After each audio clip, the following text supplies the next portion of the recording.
এত সুন্দর ওয়েদার, বৃষ্টি আর সামনে যে লেকটা দেখতে পাইতেছেন এটা দেখেই বুঝতে পারতেছেন এটা কোন জায়গা। অ্যাকচুয়ালি এটা হচ্ছে বগা লেক। আর বগা লেকে কীভাবে যাবেন, বিশেষ করে বাসে কিভাবে যাবেন সেই আন্তপান্ত আপনাদের দিব। সো আমাদের যাত্রা শুরু হয়েছে ঢাকা থেকে, ঢাকা সাদাবাদ থেকে শ্যামলী পরিবহনে। শ্যামলী হানি বিভিন্ন পরিবহন যায়, এই পরিবহনে আপনি টিকিট কাটতে হবে বান্দরবান শহরে বাসে টিকিট কাটার পরে টিকিটের দাম ডিপেন্ড করে পরিবহন এবং পরিবহনের কোয়ালিটির উপরে।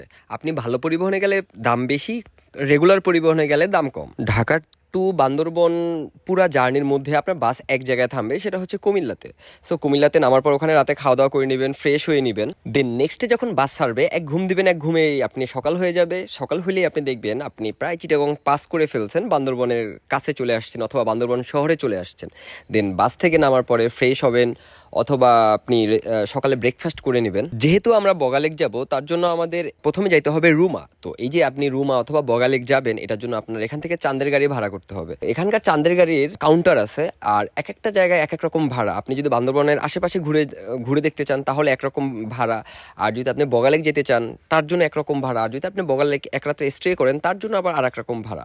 এখানে ভাড়া নিয়ে দামাদামি কিছুই করতে হবে না, কজ এখানকার ভাড়াগুলো ফিক্সড। সো আমরা চাঁদের গাড়ি আমরা এটা ভাড়া করছি।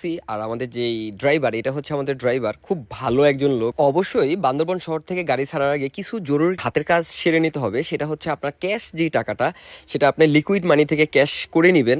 যেহেতু বিকাশ অথবা অন্য কোনো ওয়ে সামনে পাবেন না, কজ ওখানে আপনার ইন্টারনেট থাকবে না, নেট থাকবে না, এটার জন্য ক্যাশ টাকাটা সাথে রাখবেন। আর তার সাথে এনআইডির অনেকগুলো ফটোকপি রাখবেন, যাতে করে আপনার নেক্সটে যেই আর্মির স্টপেজ আছে তাদেরকে দেখাইতে পারেন। আমরা ওয়াই জংশনে আর্মিদের চেকপোস্ট পাস করে আমরা চলে আসছি বাংলাদেশের সবচেয়ে পরিষ্কার যে গ্রাম, সেটার নাম হচ্ছে মুনলাইপাড়া। সেই মুনলাইপাড়া, আর মুনলাইপাড়াতে অবশ্যই একটা রেস্টুরেন্ট আছে, সেটার নাম হচ্ছে কিছুক্ষণ। এখানে আমরা আমের সিজনে গেছিলাম, এখানে কাঁচা পাকা আম খাইছি। ও তার সাথে আর একটা জিনিস বলে রাখি, আপনারা যে বগালেক যাবেন এখানে যাওয়ার পরে কিন্তু আপনার অবশ্যই গাইড নিতে হবে এখানে যাওয়ার জন্য। সো আগে থেকে আপনি গাইড বুক করেও রাখতে পারেন অথবা যায়াও বুক করতে পারেন। ইভেন তার সাথে আপনি বগালেকে কিন্তু এনাফ রিসোর্ট আছে, সেই রিসোর্টগুলো আপনি কিন্তু চাইলে আগের থেকেও বুক করে রাখতে পারেন ভালোগুলো, আর রেগুলারটা আপনার আগে বুক করতে হবে না। এবার যেটা বলতেছিলাম, কিছুক্ষণ রেস্টুরেন্টে একটা স্পেশাল চা পাওয়া যায়। এই চাটা ফুল দিয়ে তৈরি, এটা খায় দেখতে পারেন। 3 রকমের চা আছে, চাটা খুব টেস্ট। আমরা রুমা বাজার রেখে আমরা চলে যাচ্ছি বগালেকের দিকে। যাওয়ার পথে প্রচুর পরিমাণ রৌদ্র ছিল, সবাই বলতেছিল যে কি একটা বাজে ওয়েদার পাইলাম। আমিও নিজেও খুব আপসেট ছিলাম যে এমন ওয়েদারে কেন আসলাম বগালেক। আল্লাহ করতেছিলাম যে যদি একটু বৃষ্টি হয়। সো দেখতে দেখতে আমরা বগালেকের বড় যে একটা পাহাড়, সেই পাহাড়ে উঠে গেছি। মানে আমাদের মেন যে খাড়া যে পাহাড়টা, সেটা পাস করে এখন আমরা বগালেকের উদ্দেশ্যে রওনা দিচ্ছি। আমার পাশেই দেখতে পারতেছেন আমাদের গাইড। সো এখন দেখবেন বগালেকের ভিউ। এই যে বগালেক, এটা দেখেই শান্তি লাগতেছে। অ্যাটলিস্ট আমি যখন গাড়িতে ছিলাম প্রচুর গরম ছিল, কোনো বৃষ্টির কোনো বালাই ছিল না, কোনো মেঘ ছিল না, পুরোটাই রৌদ্র। আর আমরা এই রিসোর্টটা নিয়েছিলাম, এই রিসোর্টটা হচ্ছে আর্মিদের, আর এটা অ্যাভেলেবেল পাওয়া যায় না, ম্যাক্সিমাম সময় এটা বুক থাকে। আপনি যদি এটা ভাড়া নিতে চান তাহলে অবশ্যই আর্মিদের সাথে কথা বলে এটাকে আগের থেকে বুক করে রাখবেন।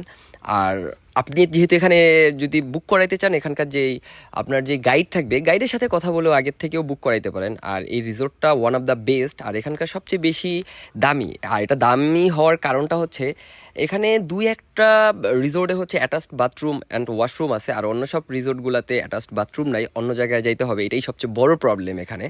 আর এই রিসোর্টটা থেকে বগালেকের ফুল সামনের ভিউটা এত সুন্দর লাগে যে যেহেতু বগালেক আসছি, একটু টাকার দিকে তাকায় থাকলে তো হবে না। একটা প্রবাদ আছে না, যেই জিনিসটা মানে ভালো দামটা তো তার একটু বেশি হবেই। সো বগালেকে আসার পরে খুব টায়ার্ড হয়ে গেছিলাম রোদ্রে। সো এখানে বগালেকে যে পরিষ্কার স্বচ্ছ পানিতে গোসল করার পরে আমরা খাইতে যাচ্ছি। আমি ম্যাক্সিমাম সময় আসলে যেটাই খাই, এইটার খাবারটাও খুব মজা।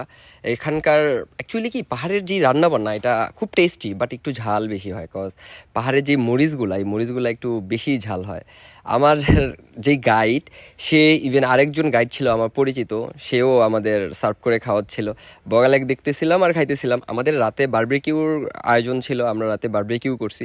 আর একটা জিনিস, আপনারা যদি রাতে বারবিকিউ করতে চান, আগে থেকেই রুমা বাজার থেকে আপনার বারবিকিউ যা যা দরকার ইচ অ্যান্ড এভরিথিং কিনে নিয়ে যেতে হবে, তাছাড়া আপনি ওখানে বারবিকিউ করার কোনো ওয়ে কিছুই পাবেন না।